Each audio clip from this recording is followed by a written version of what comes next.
was wide awake at 8:30. I just started it. And you just conked back out?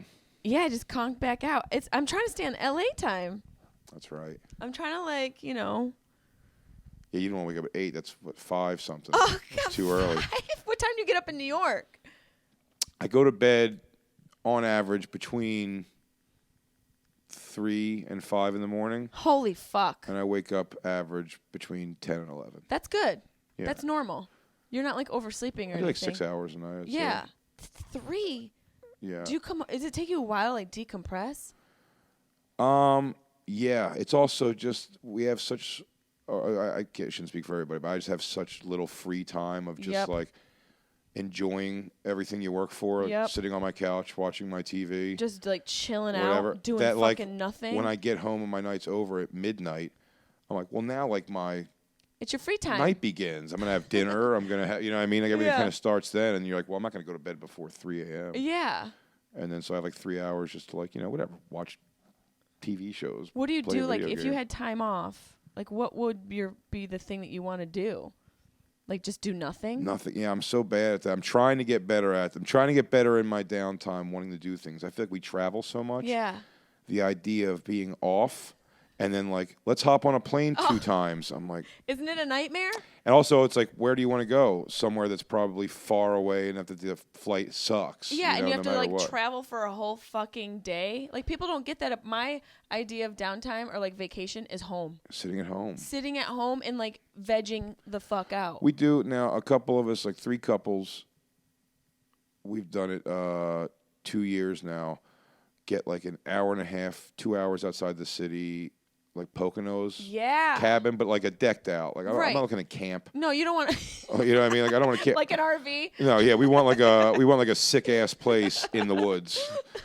And so we need plumbing. We've done that twice, and that's like super fun. Yeah, that's nice. Just like take Molly. I was just gonna say, do you take Molly and like just chill? It's one of the nights, just take Molly and then barbecue and whatever it is, just like hang out and do jack shit. Watch YouTube. Like 3 hours just watching YouTube videos. That shit you had me watch. What's it called? Shreds. It's so fucking funny where they do spread. I didn't realize the word wasn't spread on them more. Shreds. You got Shreds music videos. It's where they dub over live performances and music videos, with just like extraordinarily accurate. It's so the NSYNC one. I have to post it. It's so good. It looks like it sounds. It looks like that's what they did.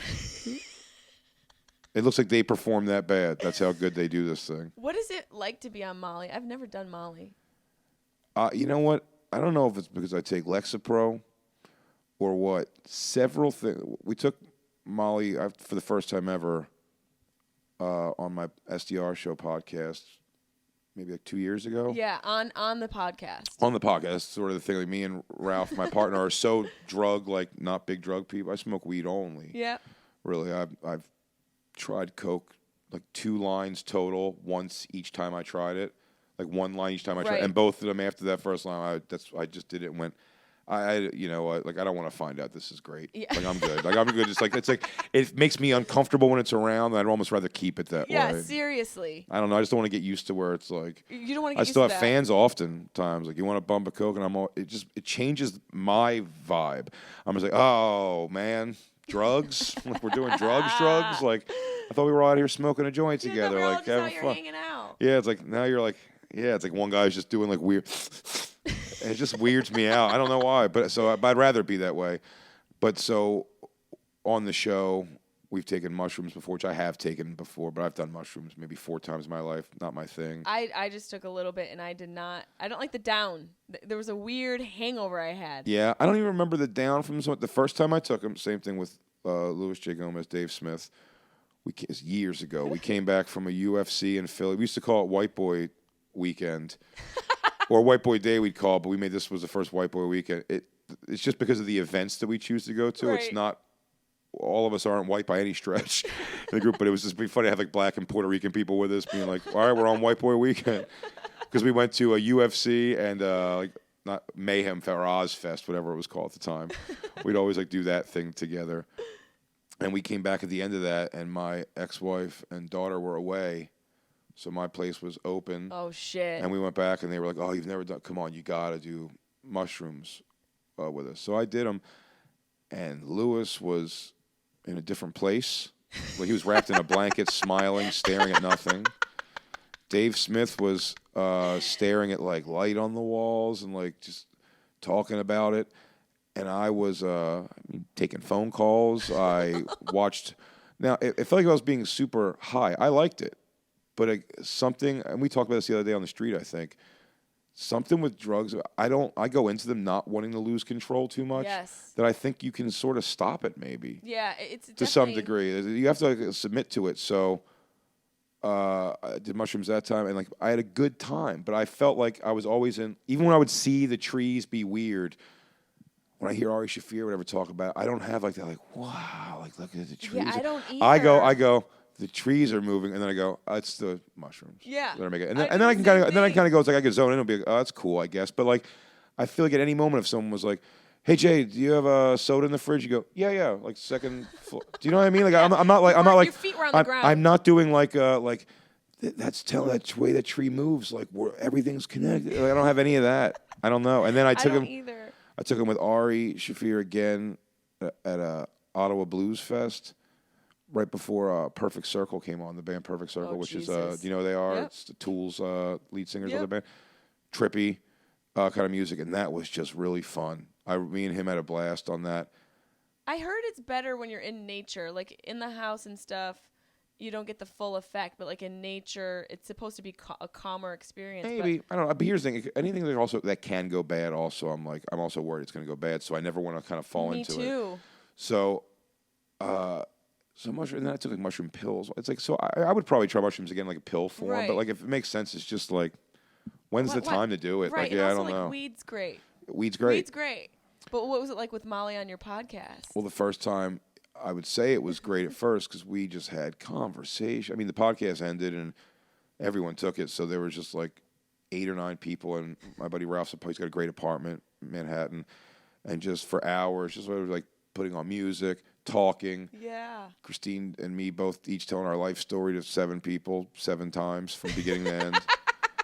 Like all that, just fun, laughing, having fun, and then realized we took it at about 8:30 at night. And then me and Christine realizing at about 7:30 in the morning, having a standing conversation in our living room, like, I think this was methy.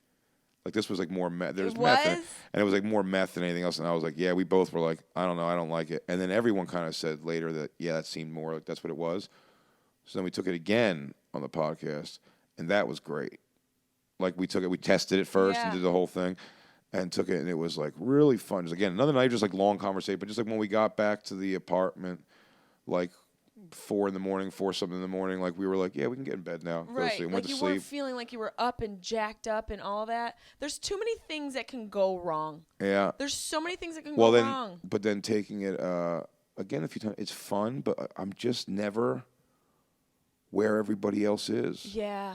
Like what I feel like I do is I feel like I'm running like interfering because I'm worried that Christine's like, you know, rambling again like a long story, but the person she's talking to is engaged because they're on Molly, right? Of course. And I'm worried that I'm like my thing's going much more. I'm like, you know, I do a lot of like, which is probably a bummer to someone doing it, but I'm like, Christine, just keep in mind you're on, you know what I mean? Like chill, like just relax a little bit before you're telling your life story. Yeah, you know, Christine, you know, and also pick out what you're going to eat because we've been standing in line forever. And also realizing when I'm being talked to that like I'm not where that person, so I'm getting talked to with a very like, and you're like, I can't get away from this shit. Yeah, you're like, I don't know, I'm not really feeling it like that.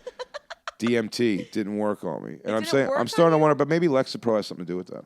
I would think it would definitely because it has says online that it doesn't. To do with but it's affecting your. Is it an SSRI? Yeah. Yeah, and that affects like your synapses. It must. It has to. There's no way that it can block what it blocks in its normal. What I did chemistry. for DMT, you feel like you should. From DMT, what you hear is that like you can't stop it. Like when it happens, you can't pop out of it. Like you're 10 minutes or so gone, like somewhere else. Like you literally, like you feel like you're in a different plane. Yeah, I've heard that. Like, well, just with Christine did not like it, man. Really? She did not like. She said What'd she say? Well, the funniest thing was she went before me, and took it, and Lewis, his girlfriend Kim Congdon at the time, and me, we put her in the bedroom because we were gonna let everybody do it, like leave them alone. Right. And she took the things and she went back when she started they said puff until you it should hit like a snap. Really? That's what they said. And she was that like, sounds like a nightmare. And she went down and laid down and we left the room. And she came out in about 4 minutes and like not okay. She was like freaking out and she's like, I don't like this. She's like, I can't, like when I'm opening my eyes, I'm seeing the same thing as when my eyes are closed. And it's like kaleidoscopy. Like she said she felt like she was locked into a screensaver was her exact words for it. And I was like, oh, God. And she sits down, but she's talking to us, but she's saying that's what she's seeing. She's like, I don't know. I don't like it. I go, and her face when she was like, I don't know, it just feels like it's never going to end. And I said to her, when I went, well, I mean, it's only been like 4 minutes. And her face looking up of like, no fucking way, this has only been 4 minutes. I was like, God. I looked over at Lewis. Oh, fuck. I looked over at Lewis and I went, no fucking way, dude. Am I trying that? Like, no way. Like, that's not going to be better for me. No, that sounds like a nightmare. But when Christine came out, I don't know if it was the moment of not really being able to process it yet. When she popped out of it, though, she was like, it was scaring her. But I don't think she wanted me not to try it because of that. So she was like, misery loves company. She was like, no, you should do it, though. You should try it. It was like, it's something you should experience. And I'm like, are you crazy? But I bet, so this thing, say Lewis said for him to go in, it was like 6, 7 puffs. Christine at 6 went down. I did like 7. And like, I didn't feel a pop or anything, but I was like, I'm going to do 7. You know what I mean? I'm like, let's see what 7 does. Yeah, because 8 could, who knows what 8 does. I'm like, let me just give 7 a shot, and then I'll take a little more if I need a little more. I take 7 and I lean back. But what was funny was Lewis and Kim and Christine, they all did, like, kind of led by Lewis. It's like a movie when you're in a hospital bed. They're all doing like the leg touch of like, they're like, hey buddy, like we'll see you on the other side. We'll see you when you come back to Earth, man. Like enjoy the trip, man. Find your true self, kind of talk. And then I'd be like, okay, and they'd walk out of the room, and then it just wasn't hitting. So the funny thing is, while it's not hitting, I'm hearing like wood creaking, which is just them. They're waiting for me. They thought I was gonna like blast off into this thing, and they were gonna come back in the room, kind of look. Yeah. And I just hear the wood creaking around, and I'm looking at the door, like waiting for whatever it is they're going to do, and not like falling into this other existence or plane. And just seeing like fingers like wrapping around the door, like to open the door. And I started laughing. And then Lewis opens the door quick. He's like, dude, what? He's like, nothing? You're not there? I go, no, I mean, I feel like high. I feel like stoned high. Right. I was like stony, but like, no, I'm like here, man. Like this is all here. And then he goes, oh, you got to take more then. 6 or 7 more. Like a double dose of what everyone's done now. Fuck that. And I go, I'm not doing more than this. I go, just go. But then again, they did all over again. He goes, blast off, buddy. Like, it's like, enjoy the stratosphere, man. You're a satellite. And then they walk off again, and just like 30 seconds later again, like I hear the creaking and start laughing, and then they bust the door, but again, they go, no.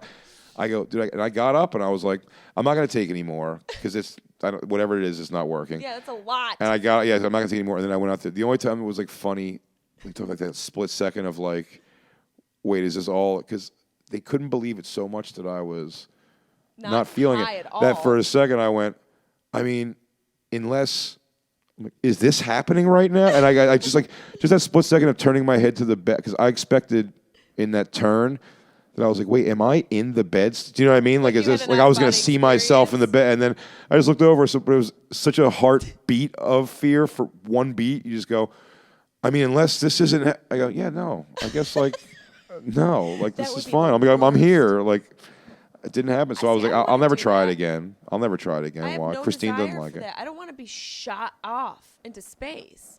I just want to feel like I'm swimming in a pool, not like I'm floating in outer space. Also, I just don't believe that anything where it's like you're gonna find something, and I'm just like, am I really whatever looking that thing? for that? Well, whatever that thing is, though, it's like it's in your thoughts. It's already there. Yeah, it's like when it goes like people say like you see this thing and like you almost feel presence that is God. And it's like this is like you're making it up in your head though. Right. It's all created in your mind. Like it's not science fiction what you're taking. It's like It's just your mind's creating a dream. You have dream. It's Netflix for your mind. Yeah. That's all it is. It's dream. It's upgraded Netflix. Right. It's all the dream fluid, right? Yeah. That's what the idea is, right? It's totally a dream state. But it sounds like I've had enough, and we talked about this before. I've had enough like times when I've gotten high where I have gone. It's too much. It's too much. Yeah, me too. And you have like those paranoia moments. Like I've had actual like physical manifestations of too much weed, like numb, arm going numb.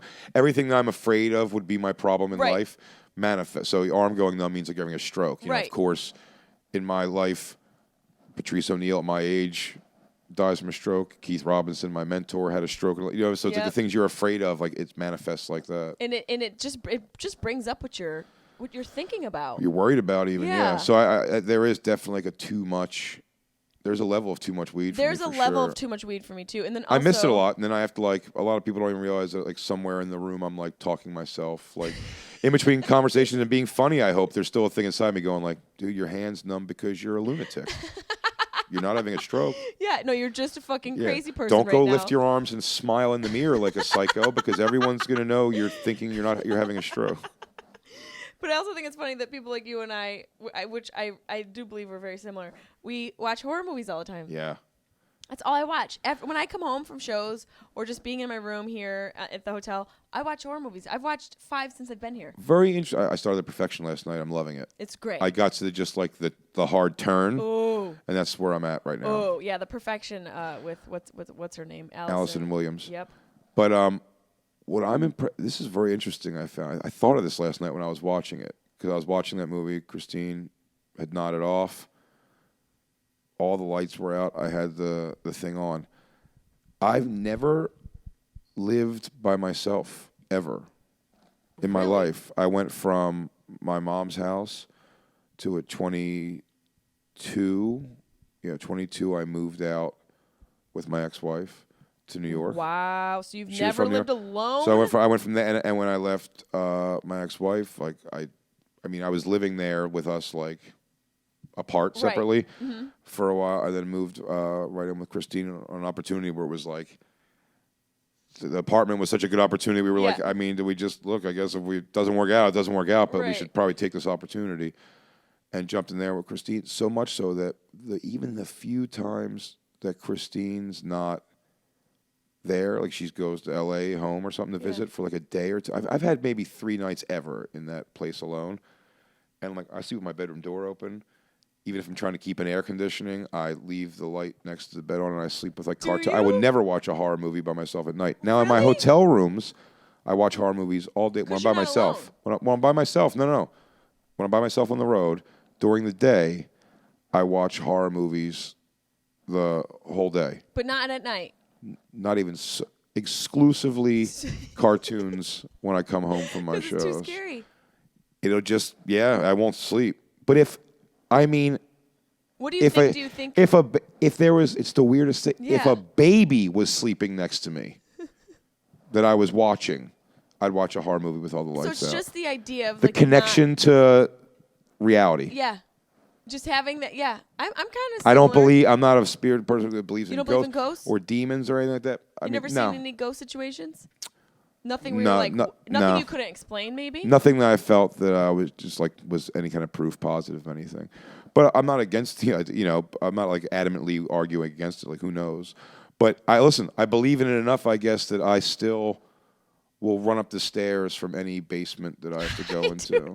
Run. I do too. I don't my mind. And when I get up the top of the stairs, I feel silly for running, but I would do it again 5 minutes later. And if I don't run, it's because I'm having a conversation with myself in my head, going like, "There's nothing behind you." No, and people go, "What are you running from?" Do you know what I mean? And you're like, "Well, it's like, believe me, it's not. I'm not worried about like it's not a burglar." No, it's not a burglar. I'm gonna turn around. Man. It's like turning around and seeing like a face, like a face, yeah, like Insidious. Yes, Right? exactly. It's that kind of thing. I'm always afraid I'm going to see the Insidious face. Yes, that is a great example of what it is. It's a face. It's not going to be. It's not a person. No, it's not a person. It's just, but it's a demon, and it could even a burglar. Yeah, it's not. It's nothing about someone even like a human being wanting to do harm. Well, we told that story. I said about I gotta turn this into like a stage joke in some way, but it's when I was in Edmonton at the condo. They have a TV, which I've heard now from one other comic, which made me feel much better. Oh, yeah. Because I would say the most unexplainable thing I've ever had happen. I was in the bedroom playing video games. So Not touching any remote controls, yeah. House of Comedy or whatever. The comic strip, yeah. Yes.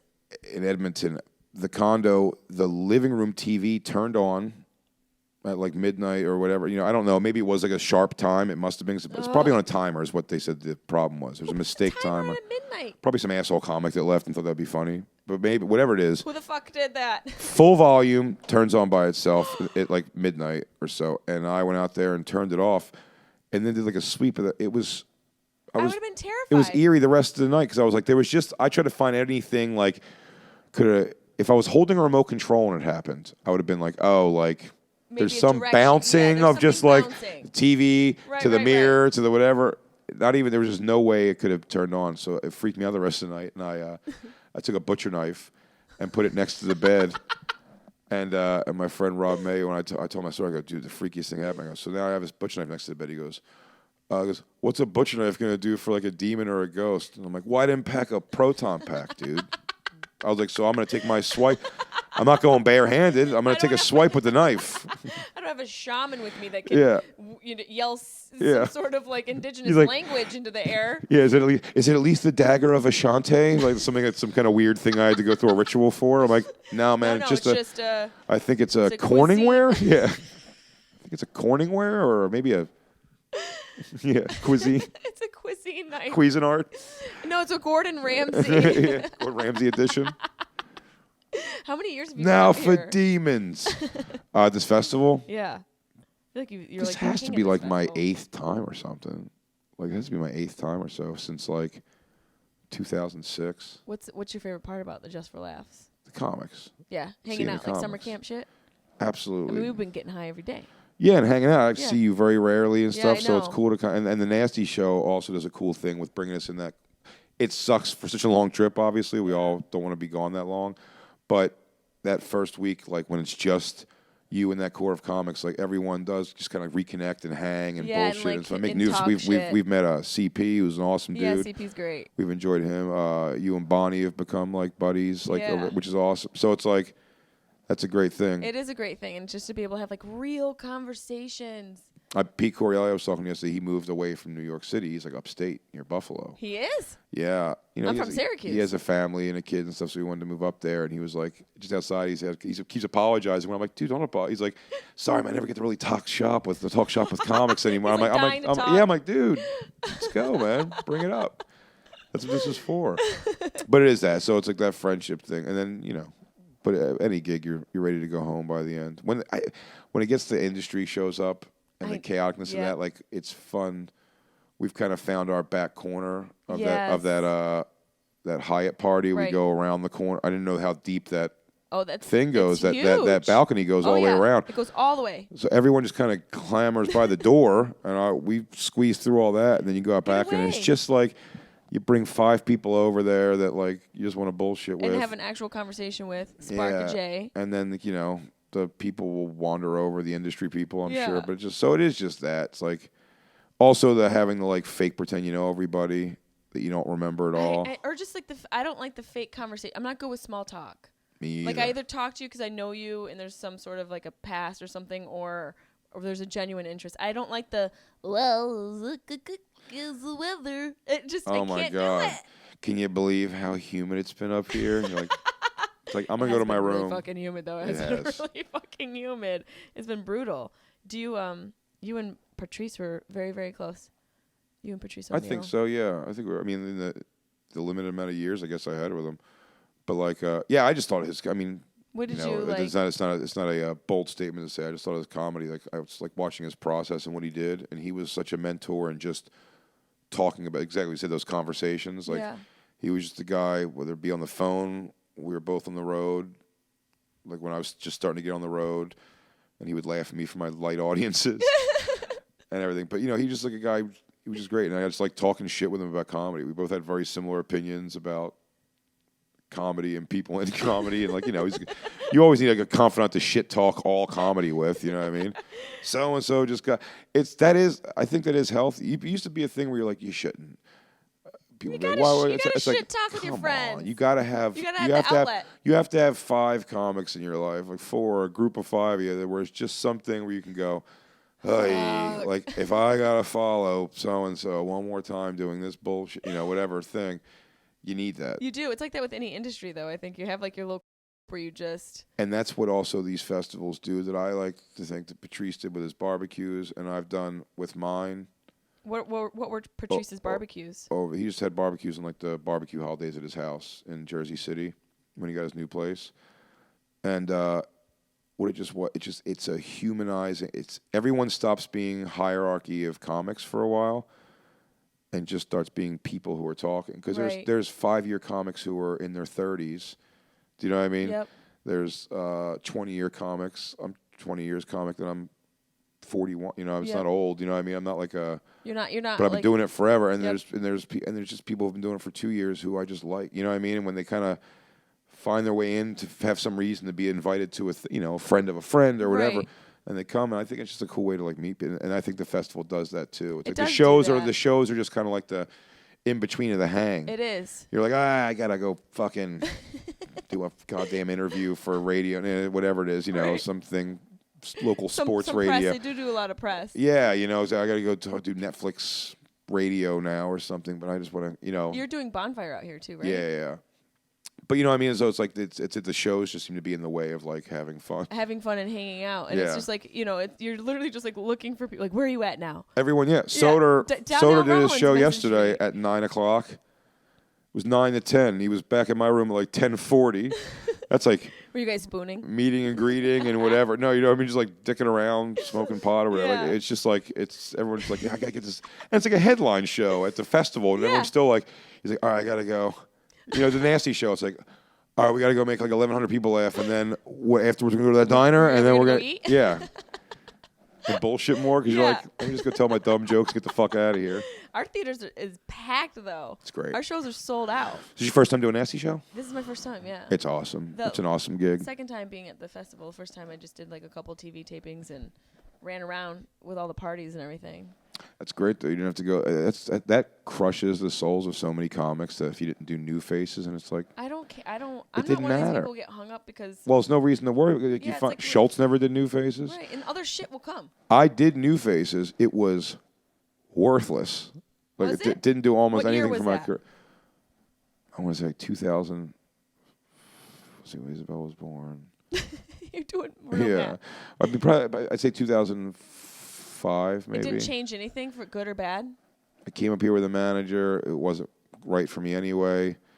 Went out to L.A., had general meetings. I was just young, and I wasn't like... And again, my thing wasn't... I wasn't a business mind. I'm still not. Most of us aren't. I'm not at all. You don't have a production bone in your body. I was... yeah, it's true. I was just a creative. But also a creative in just such like...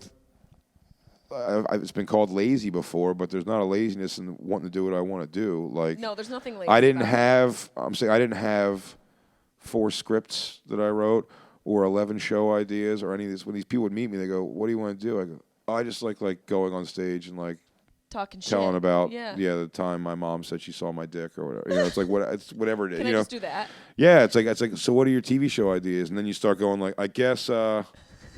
Growing up, and I don't know, and it's like, why? No one's gonna buy, or they're gonna buy it, and it's gonna go nowhere. And it's like, I'm like, but stand up, it's all I ever wanted to do. I didn't know how to play the game at all. I didn't know how to play the game at all. So I'd go out for those meetings when I first did Montreal. And they're like, so what do you got? Have no I'm idea like, what you're doing. I'm like, I don't know. And he would just go, make them laugh, and I would. But also my sets here were just like also put together. My manager had too much influence over what jokes I picked and. What I was going to be super autobiographical. You're selling your sitcom up here, which I didn't have. Selling your sitcom. So dress this way. All these dumb things that were just not natural to who you just were. Just worth anything. Yeah, and I left just with the same manager and no further along.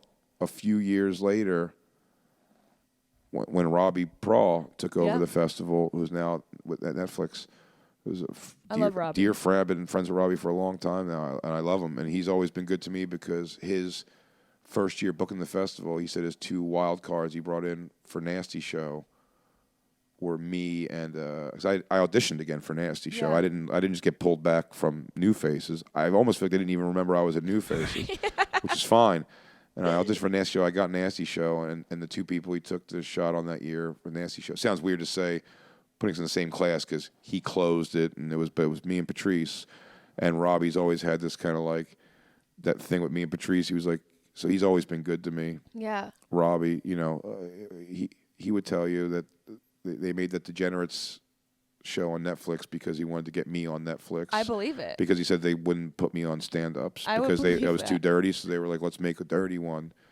And he basically alluded to that, which yeah, why not? would be 'Cause super there's so many sweet. spectrums of comedy. There's so many different. Well, it's also avenues. even if he did it for me, like the beauty is like there's tons of great comics who were like not squeaky aggressive. clean. Yeah, you know what I mean? Like Yeah. aggressive in their comedy. So like that's my wheelhouse. They put I'm together not such a squeaky good clean. group. Yeah, they put together a great group for it to do it too. So it was and again, it sounds so I'm saying Robbie's made it seem that way, so I don't know. That would sound ridiculous to me. If he said he did it for Joey Diaz, I'd be like, oh, that makes more sense. Yeah, You know what I mean? Like he has a bigger following. But like, I say it only because me and Robbie are just friends, so that could have been a friend move of him just going like, I want to get this guy. That'd be a real good friend. Be an awesome friend. Do you remember the first time you ever got on stage? Yeah, it was my 5th time going to the club. I chickened out the first 4. What club? Laugh House in Philadelphia. It's not there anymore. They shut it down. Do you remember any of the comics that were on the show? Oh yeah, it was hosted. Anybody still working? Hosted by Two Ray Gordon, who does still work, but like, I think he's mostly back in like the black circuit now. Right. Well, 3 weeks after me was Metzger started, and then 6 weeks after me, Kevin Hart. That's right, because I just found out that you and Kevin started together. Yeah, Big J, Little Kev. Big J, Little Kevin, you showed me that. The picture, You guys got your headshot done together. Yeah, well, we had the photo. whole session, but she wanted to do a couple of us together. Yeah, where I'm holding him. You're holding him, and you look like a completely different person. Yeah, and he looks younger, and he looks identical, smaller, and because you've lost so much weight, and he looks the same, identical. He literally looks exactly the same. Like he has not aged one bit. It's amazing. Yeah. Black don't crack. Also, rich black super don't crack. Yeah, I mean, especially when you're rich, when you add that little element there. But my first time going on, I finally brought friends because the first 4 weeks I didn't, and then I didn't feel the pressure to like have to go on. Right. But then they paid their $5, and I went on, and it went well. I remember 2 races after I got off stage, he was like, "What are we making him wait so long for that for?" Which I was like, "Oh," and then I just ate shit for like the next 2. I dropped out of college the next day and ate shit the next 3 months. That sounds about right. Yeah, I was like, "What happened that first time?" I was You're like, "Wait, it was so great." Yeah, I thought I murdered that first. Like, should I have not dropped out of college? It was community college. What It wasn't did that you big of a study? deal. Nothing. I went for a month and then dropped out. I was We're like, so I'm similar. I gonna went for like a year. I was like, I'm going to do this. I just, you know what? It was at college. I went to community college, and then as soon as that first day, you're just like, well, you're adults now, so You're like, well, I guess we're done. you only got to show up for tests if you want to, but you got to know the material. And I was like, how about I just never show up ever at all, and I'll And you forget really about the could make tests. and you really can make that decision. I mean, how many friends do you have? I have so many friends that are stuck in college debt, Oh, and they're my not ex-wife. using their degree. Yeah, They're it's not using their for degree nothing. at all, Yeah, for absolutely. nothing. Soder's got college debt. Where did he believe. go to school? He seems Arizona, educated. University of He Arizona. seems somewhat educated.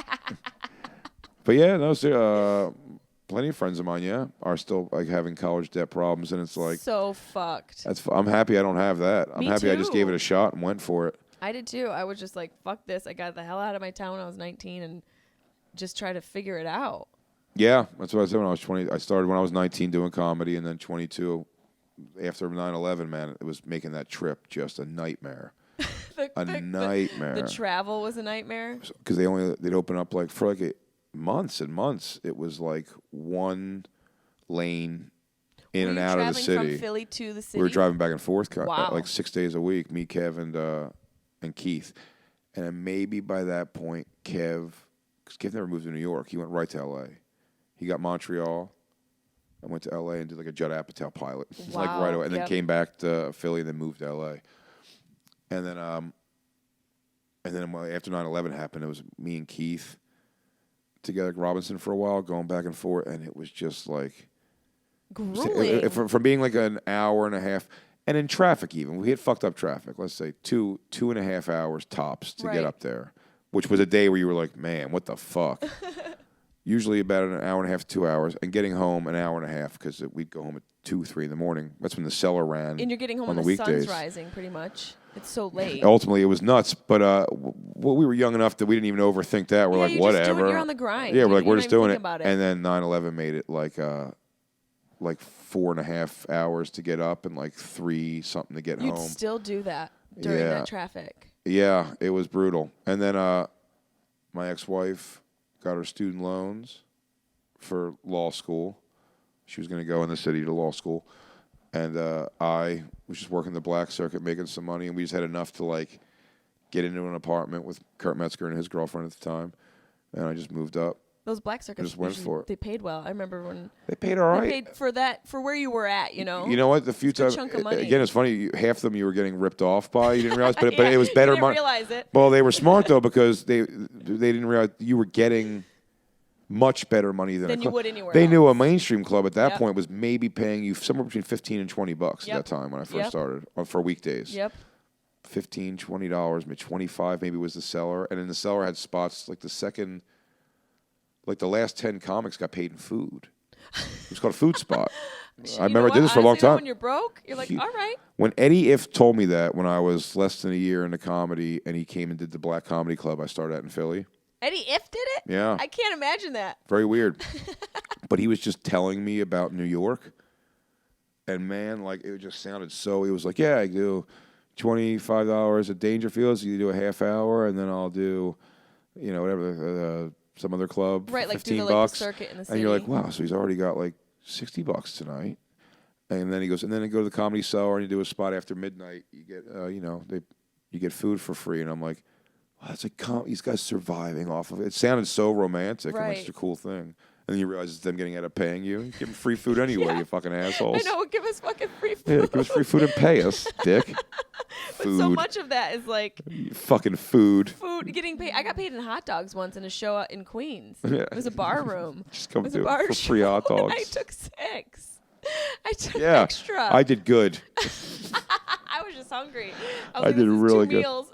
But that is true. It's like when I first got to the city, I'm trying to think of what the point was. I'm such a pothead. No, we were just talking about like your first show and then how you knew Kev as well. Like, well, hearing that, but again, hearing that whole kind of romanticized thing in New York was amazing to make money at. But the Black Circuit, that's what it was. The Black Circuit did pay. Like there was gigs I would do where, not that I was a headliner or anything, but even if you would, just the spots were like $100 for like a Tuesday. Right. And then you got to a point where it could be like $150, $200. And then when I started like doing well in those rooms, and it was like I'd be booked as one of the comics, not like a new jack spot or whatever. Right. You could do whatever. And they'd send you on ski trip shows where you didn't realize you were getting What's a ski trip robbed. Show? Yeah. You go to the resorts? To not even a resort. It's like a Holiday Inn Express ballroom. Oh yeah. And they'd bus up like black people to basically fucking hotel rooms and dance in the ballrooms, and then they would do a comedy show. And they would always drop the hammer. We never realized. We would just get the gig, and we go, okay, and we'd go up, get the gig, and then you realize when you got there, they were promised 2 prominent Black Circuit comics that everyone was excited for, Talent or Will Sylvans and Mike, these Def Jam comics that are great. And then they go, sorry, those guys couldn't make it. But they did send 2 white people you've never heard of, or a white person who brought his own white feature. Yeah, there's a couple whiteys for you. Yeah, and they were just like, they would just go so terribly. But they'd pay $700. Now we found out that, of course, they were keeping $700 for making a phone call to me. It's like it's a dick move. They were actually being dicks. Finder's fee for a gig they were already going to give somebody more money for. Right. And the place never knew that ever. The ski trip people never knew. They paid, the comic, the Black Circuit comic, like $2,000, and then that person knew they can call me and go $700. I go $7. You're like, holy for one show. Shit. One show. Like, yeah. What do you think? Like, have you ever had? Because you talk to the crowd a lot on the road. Do you do that too? Yeah, I have to, especially until I have like an hour material built up again. I have to go so crowd heavy. And so I can't stop touring, and I can't do what's on my special. I can weirdly one joke if it makes sense or weaves in right. I'll go back a couple things. Right. Like I'd rather do something off my first album that ties in. I don't know if you paid attention to my sets at all on the Nasty Show, but I'm doing the thing about not being able to write a clean joke and telling the joke about learning karate. I was going to learn karate. Yeah. That was like an old joke from like a set on an album. That's why I purposely tell it, but I still pull because it makes a good point. Sense. Yeah, it makes a good point, especially because it has to do with the show. Yeah.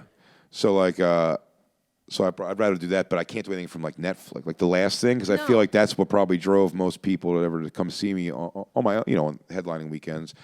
And then I just feel like when you do, what I'm blown away by is more how many people go, man, I brought my wife. I was so hoping you were going to do the bit about, and you're like, why?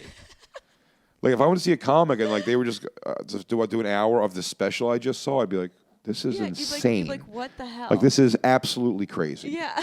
I go, what's possibly happening here? Oh, is it Winston? That's Winston. You think it's Winston? It is. I bet it is. Let's see. Hold on. Answer with a Jamaican accent. Okay. Everything, Irie. How you doing? What's that? It wasn't Winston. Yes, this is Jessimae.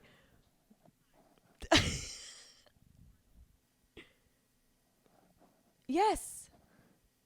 That's so goddamn funny. Okay. Your Ross Claus, Bumper Claus, what you want?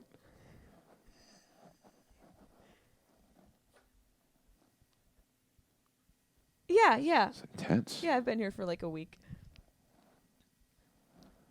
You're in my light. Yes. Chaplain, you're in my light. 7:45, got it. Thank you. Is that your transport for Nasty Show? I mean, yeah, it's my transport for the show. And here's another thing. I don't know if you've experienced this. I'm super impatient with details. And then they're going to be picking you up just tell me the time and the place and let's cut it short. Yeah. I love the chaplain. I know. You can go carport 7:45 and go, Done. got you, bye. That's all I need. I don't need any more. I don't need any more fucking details. What God only knows. What could it have? Yeah. Let's make it look tawdry. Look at him. He's right in the camera. Chaplain, come on up here. Get up here, Chaplain. Have you? What I was going to ask you before we were so rudely interrupted by my car call. Because you talk to the crowd so much. Is it ever? I can't imagine you ever losing the crowd, losing control, because you're so good at that. Like, and you've built that muscle over so many years. But has it ever backfired? Where talking to the audience, either where a woman goes wild or just some dude like. It backfires, but those are like the most. To me, that's the most fun of it. Like the skill I've worked on as much as possible. I always hate talking about myself. I sound so pretentious. But this is a podcast about you. But My fans want to hear about you. I've always worked. What I try to do is always just figure out like kind of like the foolproof situations for everything. Of course, it can go bad, but I have so many explanatory that I hope I keep to some degree funny things in my set. Yeah. That really kind of break those things. That even when I'm talking to people, like when they get up, like trying to explain that, like when someone gets upset. Good example. I was in Denver one time. I remember a girl walked out or something, and it was just I even forget what I said. It may have been it may have been a joke about it was like her boyfriend. So I didn't even ask her. She made a noise. She got upset about something I said. And let's just say, for argument's sake, it was like an unapologetic, harsh joke about domestic violence. Now, that says, whether it's the joke says something about, some. This is all made up. This is not what I did, but I don't have a joke like this Theoretical, ever. whatever. But let's just say the joke was about terrible situation. like it's like unless the cameras are off, and then you could knock your girlfriend out. Right. Whatever. She had some like real reaction to it, and like. And it wasn't even that on the nose, whatever I said. But I was like, and her boyfriend goes like, "Yeah, dude, it's not cool. Like her ex-boyfriend used to kick her ass." And I go, he said this out loud? Yeah. I go, that's far weirder than anything I did. Yeah, that's far weird of information to give out. It's ridiculous for you to assign an anger to this as treating me as someone who could have possibly known that is now twisting the knife on you. Yes. Like, that's crazy narcissistic. And it's just like even a way where it seems like you go, yeah, dude, she was beaten, and you had a joke about hitting a girl, and she fought. I go, then maybe she should never come out in public ever again. Right, maybe if she's triggered. I go, I just don't know what to tell you because, like, I don't know this. And is your question, that's the way it go, like, when someone would say, it's hard to answer these. Like, it's like, do you think domestic abuse is funny? Like, who thinks that? Who thinks that? Like, when you talk about any subject, they always ask you that. Like, well, do you think rape is funny? No. It's not funny. I use this example all the time with a woman when the Parkland shooting happened, and like a couple days later, they found a video, or they released a video that the kid made, saying why he did it or why he was getting ready to do it, and I think, to the best of my knowledge, unless it was all a joke, but there was something in it. It was like a girl. It was like a girl that he liked. Yeah, it was a didn't girl like him. who didn't like. She turned him down. Yeah, it was right. very simple like that. And he's a Hispanic kid, and I just remember that. So that day I go, man, it is weird though. As the whole country mourns, there's this one Puerto Rican girl in Florida going like, "Did you see what Nathan did for me? Like, you see Nathan shop the school for me?" And it's like, it's fun. And then a lady just wrote a thing. I just remember get like a tweet or whatever it was, and it was like, "Oh fuck." So you think school shootings are funny? And it's like, you want to write back like, yeah. Yeah, I'm hilarious. I'm the one person who thinks killing and murder is funny. I go, but what do you want me to do? Like, it's like my job as so I'm trying to bring as much levity to it as I can. I go, is it more funny for me to go, well, I have a 16-year-old daughter in school, so I can't even punish her from her cell phone because I have to worry that someone's going to start mowing down children in her school. It's like, so, right. But that's not funny. Like, no, I'm on stage trying to be funny, joke. and we're bringing this up on a podcast, and like I'm trying to keep it light as possible. Yeah. It sucks. Of course, it sucks. Children are being murdered. It's terrible. Nobody wants that to happen. Rape is a horrific, horrible thing that happens. You know what I mean? Like, it's just like But these things exist in society, and there aren't really great programs in place and to help deal with it. And you're never being complained at by the person who you're being told is the victim of your joke. It's never them. Rarely. I had a couple trans when I did the Netflix special. I had the trans joke, which I knew was going to get flack in some way, but more than coming at me, defending me. Really? Just genuine fans who I've had contact with before that are trans, or just trans people. Just trans people going like, "That's a really funny joke." Yes, it doesn't matter what word we're called. It was what the joke's about. Right. It doesn't matter. My joke's about thinking about doing it, like being so attracted and being like, could I still do it? And then coming to a thing that I can't. I was like, but that's my thing. But that's why if I make a gay joke that's like, making fun of gay people, it's like just it doesn't mean that you don't like gay people. You don't have to ask two questions of me outside. And also, I feel like in my humor, you kind of get that everything's like so tongue in cheek and laughing. If you came outside and you'd be like, do you think gay people should be allowed to have babies and marry each other? Yeah. Yeah, Who absolutely. Cares? Do you think someone should be able, as an adult, to make a decision to cut their dick off or have a dick made? Like, can that person have children? Like, all of it, man. I don't care. Who gives a fuck? It's like, it's so funny how much more I'm not passionate about fighting for those things because I can't wrap my brain around that these things are people are being stopped from having them. I go, why does anyone care if gay people raise children? Like, I couldn't care. Because religion. But it's all about religion. Right. But what I need is people to back off when I go. Because when I hear like, gay people can adopt like two men can adopt like a baby together, and I go, well, I got a million funny things to say about two gay guys raising a boy. Like, there's going to be funny just jokes about that.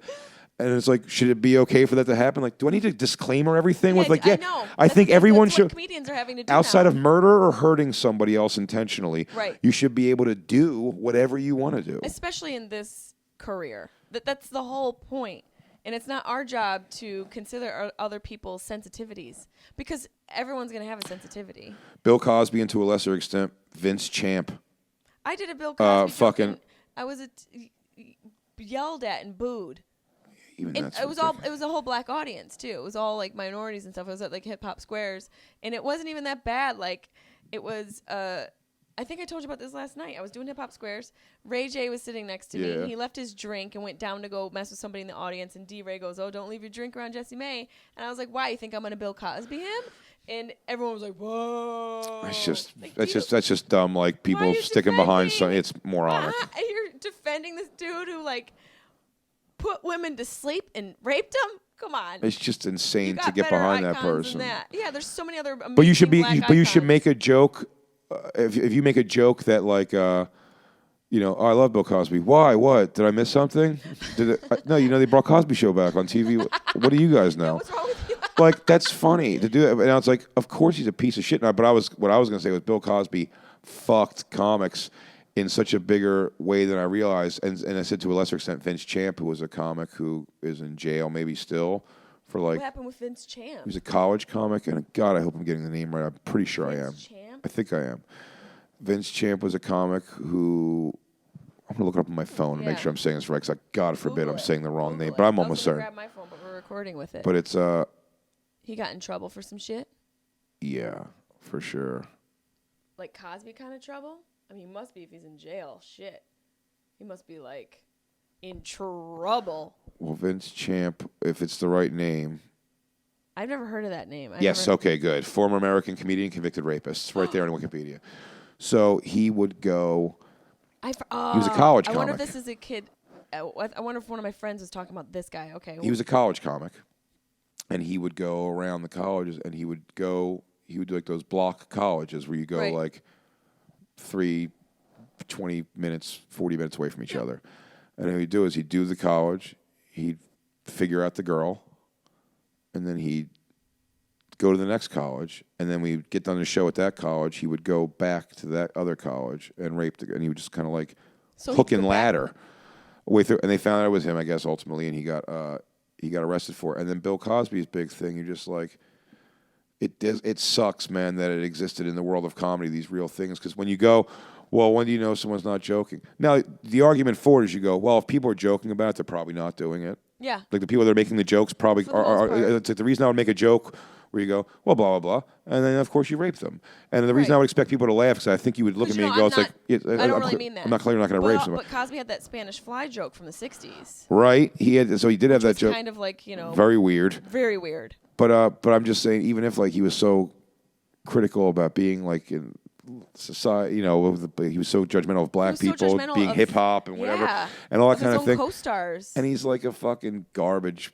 piece of shit of a human being. He really is. He's Do you know what I mean? worst Like, kind. And I love the Cosby Show growing up. I loved that show. But his wife is another kind of terrible too for standing by him. Yeah, scumbag. Fucking But so my point is like, those few bad apples, like it does sort of spoil the bunch because then you go, well, then where is the line? Yeah, you do go, where is the line? Like what, it sort of. And that fucking sucks because exactly, I should be able to make jokes about beating my girlfriend, child, murdering, all these things that are so. It's ridiculous. I would never do any of these things. Right. So there's no reason to even. I would assume the crowd would go, why would I have to worry about this guy saying honestly? If I make a what would be deemed a racist joke, which I make plenty, that would be deemed. Yeah, so many of them. You know what I mean? But I'm just saying, even if you just go like a black guys have big dicks joke, like some people are like, what is a fetish? Whatever nonsense is always drawn up. It's like I don't think about it 5 seconds after I say it because there's not, especially if I go. I made this joke yesterday on the bonfire. I said the thing. I'll reiterate it here. I'll see if we can get some traction on this thing. Tell me. Because I said, the girl that got in trouble for the. Oh yeah, the rapper. The rapper. We talked about the XX. XXXTentacion. She made the joke about he was there to meet someone to get $50,000. Yeah, he brought $50,000 cash with him. And he got shot. And she goes, "That's a good commercial for Venmo." Which is a funny joke. We were on the bonfire the other day, so I go, come after me now. So I went, he goes, XXTentacion got murdered at, he got murdered at 4 p.m. At a meeting. He got murdered at 4 p.m. while delivering $50,000 for a meeting. He goes, wrong place, wrong time. He goes, also the meeting was set for 2 p.m. Like, black people never show. Yeah, like, and like, so you go, that's awful. And he goes, no, it's not awful because it's a joke. It sucks. Anyone gets killed. I don't want a rapper to get killed. Wasn't he also like a convicted abuser? Sure, and still he shouldn't be dead. Like he shouldn't be dead, but like we're not making fun of like a Mother Teresa figure. This is an even if you are, issue. You shouldn't have to go. It's like I'm not glad anyone's dead. It's you know what I mean?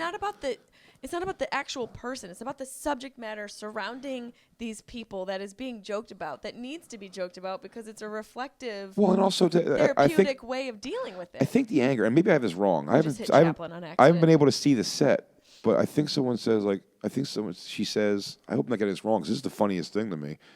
That she goes, everybody's still mourning XXXTentacion's death. And it's just like a funny thing to ask a mainstream comedy room because like 80% of the crowd is going to be like, I don't know who that is. I think that was part of the joke. Yeah. Like, whatever. And it's not her saying, no, who cares? It's just a funny joke to bring up like such a 13 to 18-year-old audience person who died. Like, to a bunch of adults who don't know who that person is. Oh God, it's just people being sensitive because they are just so fucking. Well, it's also because it's their thing, and I have that built in too. Man, I talked to a guy in the audience, another one of those backfire things you could say. It didn't backfire in the room, but afterwards I had to have a weird conversation with a guy. I used to have a joke on my set about without getting the whole joke, it just ended in a punch of a girl telling me when the song Freebird came on, she started crying and say that she got raped to that song, which was, it's not that song, but that's a real situation happened to me. A girl started crying at a song. The actual song is funnier that the girl fell apart to, and it didn't resonate with the audience, so I made it Freebird. It's a long song. The song was actually K7, Come Baby Come. You remember that?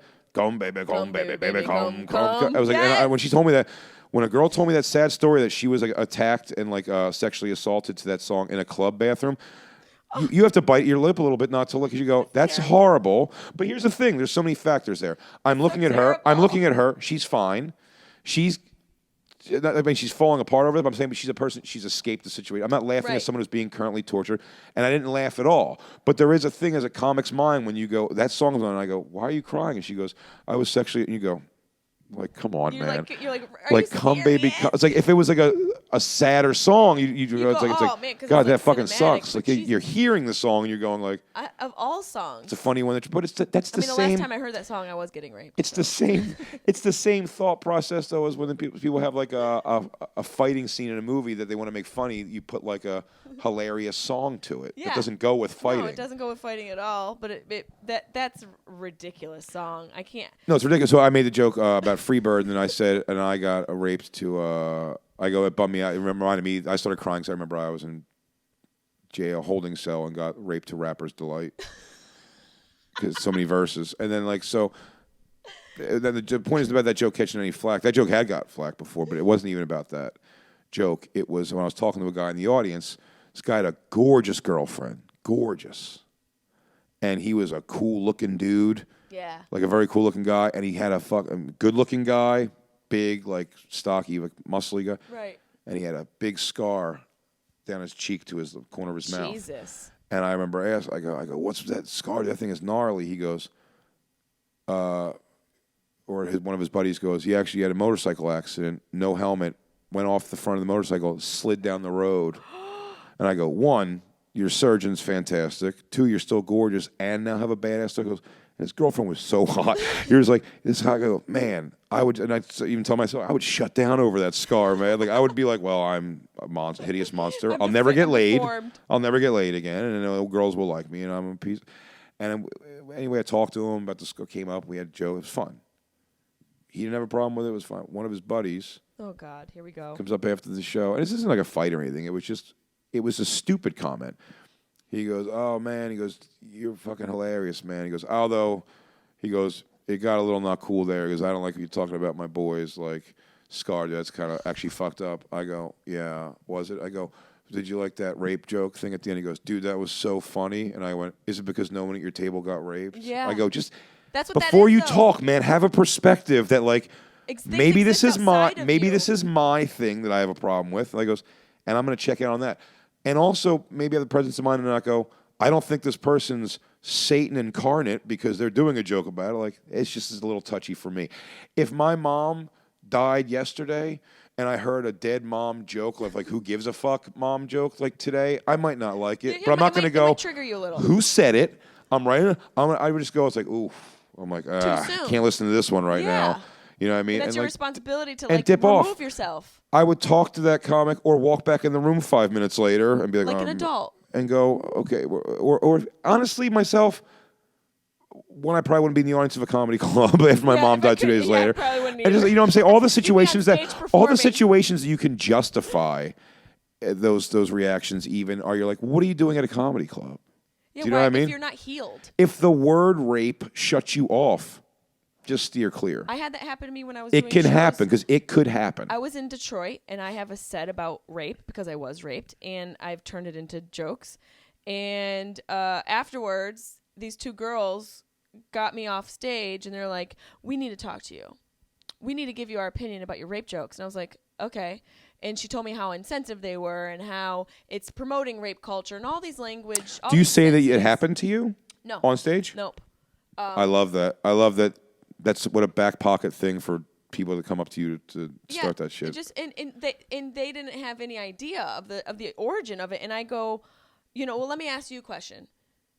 Were you raped? And she was like, yeah. And I go, that's the problem. It's not my joke. It's that you haven't healed from your situation. And I was like, I should let you know that I was raped, and I do talk about it, and I talk about it because humor has helped me deal with it. Sure. So maybe before you go and you talk some shit to somebody who's on stage talking about something that triggers you, maybe you might want to take some time to help heal. It's you. It's you. It has to do with you being triggered. It's not the joke. And then I go, maybe the jokes need to be funnier. Do you know how little? Sure, but I'll always work on that. But I'm not going to not talk about it because I might trigger Bethany in Detroit, Michigan. It's so, Which isn't her name, do people not realize that when someone makes like a firm thing, like funny is so subjective. It's so subjective. I didn't like Tropic Thunder. People love it. I don't go, it's a shitty movie. I go, it didn't make me laugh. Yeah, it didn't catch me. There's lanes for everybody. Exactly. Step Brothers, I think, is leaps and bounds funnier than the funny. thing, I and love some Step people Brothers. like. So it's like, who cares? But I don't go. Tropic Thunder is a piece of shit. I go, yeah, people love it. I just didn't catch me for some reason. Right. But no one sees subjective. Everyone starts to center all their about own their universe. their So own when someone universe, puts a their thing own out there self. and they go, that joke's not funny, it's offensive, and you're a piece of shit. And To you. what's a great thing to do too when that happens live? Pro tip. Pro tip. This is a fun one though. Jay, pro tip. Oh man, I already forgot it. Stoned idiot. Am I getting dementia? When people You're like, here's a pro tip about when you This is gonna be so something good. live to deal with them when they're live, when they say something to you. You were talking about like a heckling situation. Yeah, I know. Scenario. What's the pro tip? What do you do? It's a heckling situation. Yeah, but, it's like first of all, if it's not even the one I had in my mind, another good one always with crowd work stuff always is like if you're willing to be, it is sort of the same thing that I was going to say. If you're willing to be a victim a little bit, it's like rope-a-dope with the audience, like the manipulation of it. Like if you let someone who's yelling out stuff be like, let them be shitty to you a little bit, like how fast you can redirect the audience to them. If you're willing to just go, it's like, what are you so upset about, ma'am or sir? Like I'm just trying to make you explain like the most like the core, naive, actual childlike interest in doing comedy that I think we all have to some degree is like, no, you don't understand. It's like, I'm all fucked up, and like, I want you guys to like me. So when I come up here, my thing is I want all you guys to leave here going like, that was the funniest show ever. So if you're upset, I don't want to say, well, maybe if you were more funny, and you just like eat that shit a little bit. By 2 minutes later, you can be like, I hope your mother gets cancer raped into her by a pack of Nicaraguans later, and the crowd will be like, yeah, right, fuck his mom.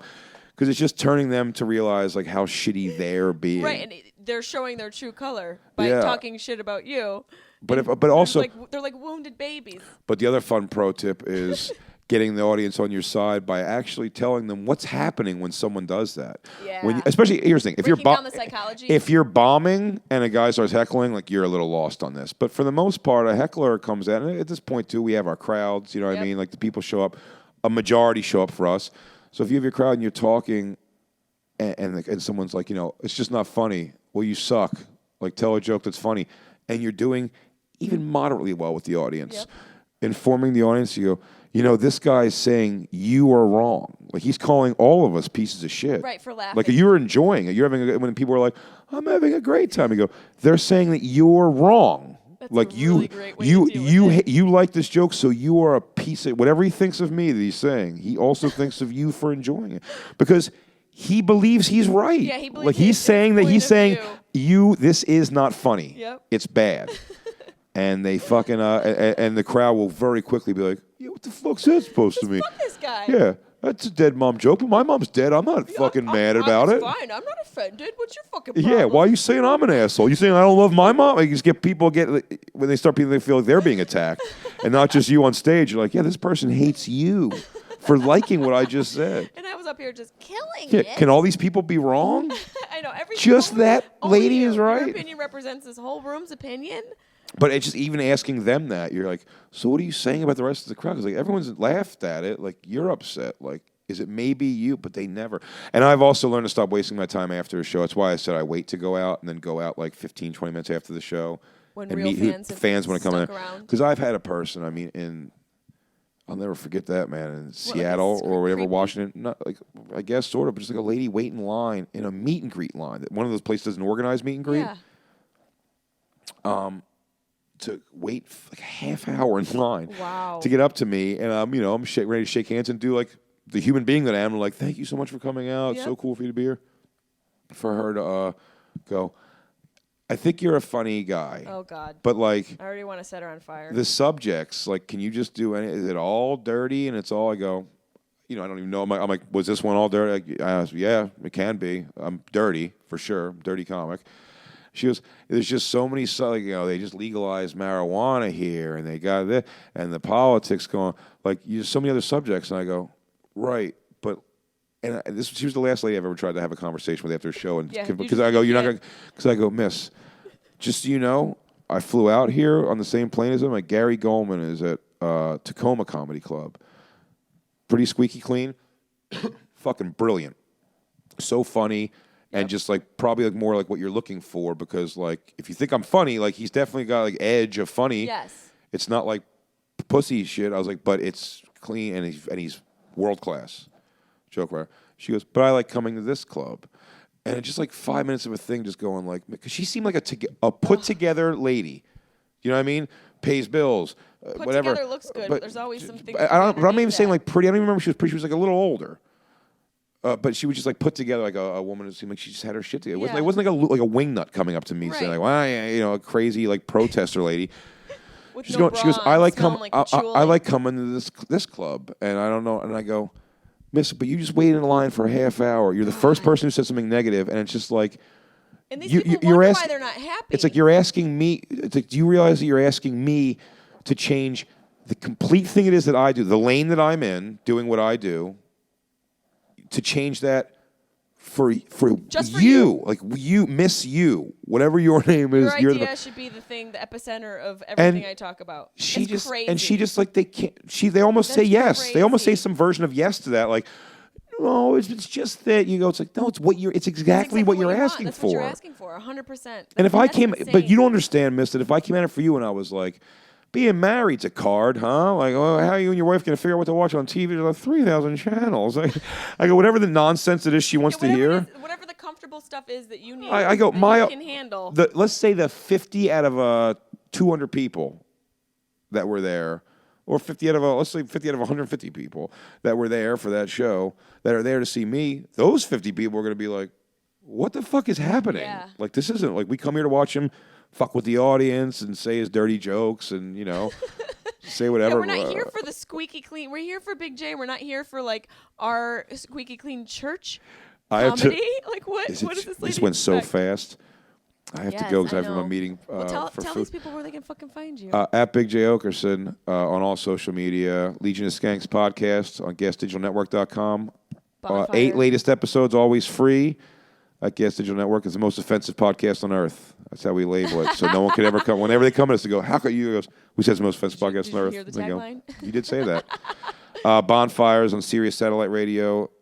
Specials. Channel 95, Comedy Central. In L.A., 3 to 5. And then it's East Coast, 6 to 8 p.m. And then Netflix, Degenerates. I have a Comedy Central special you could find on iTunes.